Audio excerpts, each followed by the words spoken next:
ಕನ್ನಡ ಪಾಠ ಚಾನೆಲ್ಗೆ ಸ್ವಾಗತ. ಈ ವಿಡಿಯೋದಲ್ಲಿ ನಾವು ಗ್ರೀಟಿಂಗ್ ವರ್ಡ್ಸ್ ಅಂದರೆ ಶುಭಾಶಯ ವಾಕ್ಯಗಳನ್ನು ನೋಡೋಣ. ಗುಡ್ ಮಾರ್ನಿಂಗ್, ಶುಭೋದಯ. ಗುಡ್ ಆಫ್ಟರ್ನೂನ್, ಶುಭ ಮಧ್ಯಾಹ್ನ. ಗುಡ್ ಈವ್ನಿಂಗ್, ಶುಭ ಸಂಜೆ. ವಾಟ್ಸಪ್, ಏನು ಸುದ್ದಿ. ಸಿ ಯು ಸೂನ್, ಶೀಘ್ರದಲ್ಲೇ ಭೇಟಿಯಾಗೋಣ. ಟೇಕ್ ಕೇರ್, ಜಾಗ್ರತೆ ಇರಿ.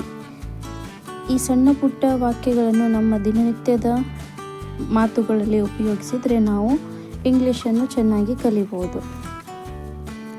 ಆಮೇಲೆ ಡೈಲಿ ರುಟೀನ್, ದಿನಚರ್ಯೆ ಶಬ್ದಗಳು ಅಥವಾ ವಾಕ್ಯಗಳು. I wake up at 6 PM. ನಾನು ಬೆಳಗ್ಗೆ 8 ಗಂಟೆಗೆ ಎಚ್ಚರಗೊಳ್ಳುತ್ತೇನೆ. AM ಅಂದರೆ ಬೆಳಗ್ಗೆ ಹೇಳ್ತಾರೆ ಇಲ್ಲಿ. I brush my teeth. ನಾನು ಹಲ್ಲು ತೊಳೆಯುತ್ತೇನೆ ಅಥವಾ ತಿಕ್ಕುತ್ತೇನೆ. I go to school. ನಾನು ಶಾಲೆಗೆ ಹೋಗುತ್ತೇನೆ. I ate lunch at 1 PM. ನಾನು ಮಧ್ಯಾಹ್ನ 1 ಗಂಟೆಗೆ ಊಟ ಮಾಡುತ್ತೇನೆ. I do my homework. ನಾನು ಮನೆ ಕೆಲಸ ಮಾಡುತ್ತೇನೆ. I sleep at 10 PM.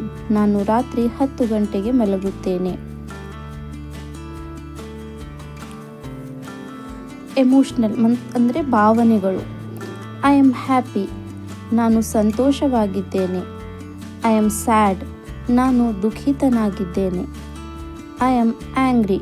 ನಾನು ಕೋಪಗೊಂಡಿದ್ದೇನೆ. ಹಂಗ್ರಿ ಅಂದರೆ ಹಸಿವು, ಆ್ಯಂಗ್ರಿ ಅಂದರೆ ಕೋಪ. I am scared. ನನಗೆ ಭಯವಾಗುತ್ತಿದೆ. I am excited. ನಾನು ಉತ್ಸಾಹದಲ್ಲಿದ್ದೇನೆ. ಇದೇ ರೀತಿ ಫ್ಯಾಮಿಲಿ ಮೆಂಬರ್ಸ್ ಅಂದರೆ ಕುಟುಂಬದ ಸದಸ್ಯರ ಹೆಸರುಗಳು. ಫಾದರ್, ತಂದೆ. ಮದರ್, ತಾಯಿ. ಬ್ರದರ್, ಸಹೋದರ. ಸಿಸ್ಟರ್, ಸಹೋದರಿ. ಗ್ರ್ಯಾಂಡ್ ಫಾದರ್, ತಾತ. ಗ್ರ್ಯಾಂಡ್ ಮದರ್, ಅಜ್ಜಿ. He is my father. She is my mother. He is my brother. ಈ ರೀತಿ ನೀವು ವಾಕ್ಯದಲ್ಲಿ ಉಪಯೋಗಿಸ್ಬೋದು. ಅದೇ ಥರ ಶಾಲೆಯಲ್ಲಿ ಬಳಸುವಂತಹ ಕೆಲವೊಂದು ಶಬ್ದಗಳು. ಟೀಚರ್, ಅಧ್ಯಾಪಕ, ಅಧ್ಯಾಪಕಿ. ಇಂಗ್ಲೀಷ್ನಲ್ಲಿ ಮೇಲ್ ಆಗಿರ್ಬೋದು, ಫಿಮೇಲ್ ಆಗಿರ್ಬೋದು, ಇಬ್ಬರಿಗೂ ಟೀಚರ್ಸ್ ಅಂತಲೇ ಕರೆಯೋದು. ಸ್ಟೂಡೆಂಟ್, ವಿದ್ಯಾರ್ಥಿ. ಬ್ಲ್ಯಾಕ್ ಬೋರ್ಡ್, ಕಪ್ಪು ಹಲಗೆ ಅಂತ ಕೂಡ ಹೇಳ್ಬೋದು ನಾವು. ಬುಕ್, ಪುಸ್ತಕ. ಪೆನ್, ಹೋಮ್ವರ್ಕ್, ಮನೆ ಕೆಲಸ. ಅದೇ ರೀತಿ ಪ್ರಶ್ನೆಗಳು. What's your name. ನಿನ್ನ ಹೆಸರೇನು. What are you, where are you from. ನೀನು ಎಲ್ಲಿಂದ ಬಂದಿದ್ದಿ. ಹೌ ಆರ್ ಯು, ನೀನು ಹೇಗಿದ್ದೀಯಾ. ವಾಟ್ ಆರ್ ಯು ಡೂಯಿಂಗ್, ನೀನು ಏನು ಮಾಡುತ್ತಿರುವೆ.